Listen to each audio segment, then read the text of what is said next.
बीते हफ्ते 13 अप्रैल की आधी रात ईरान ने इजराइल पर तबातोड़ मिसाइल अटैक किए थे। इसके बाद से ही कयास लगने शुरू हो गए थे कि इजराइल जवाबी कार्रवाई जरूर करेगा और अब ठीक एक हफ्ते बाद शुक्रवार को इजराइल ने ईरान पर हमला कर दिया।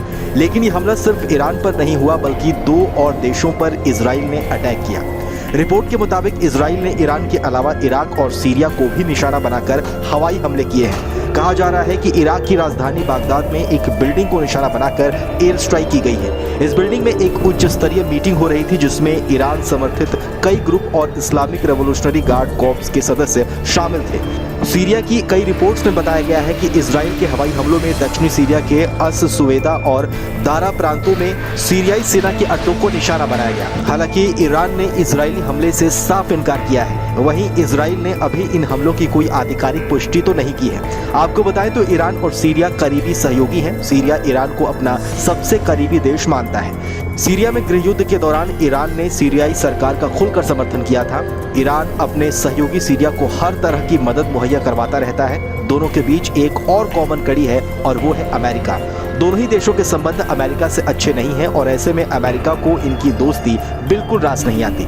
ठीक इसी तरह ईरान और इराक के दोस्ताना संबंध भी किसी से छिपे नहीं हैं। सीरिया और इराक मिडिल ईस्ट में इराक के सबसे बड़े सहयोगियों में से एक है। इजराइल ने शुक्रवार को ईरान के कई शहरों पर मिसाइल और ड्रोन हमले किए। ईरान की न्यूक्लियर साइट पर भी 3 मिसाइलें गिरने की खबरें सामने आई। इस बीच इस्लामिक रेवोल्यूशनरी गार्ड कॉर्प्स ने अपने सभी सैन्य अड्डों को हाई अलर्ट पर रखा है। एयर डिफेंस सिस्टम भी एक्टिवेट कर दिए गए हैं। ईरान की सरकारी न्यूज एजेंसी ने बताया है कि शुक्रवार की सुबह ईरान के इस्फहान शहर में एयरपोर्ट के आसपास तेज धमाके की आवाज सुनाई दी।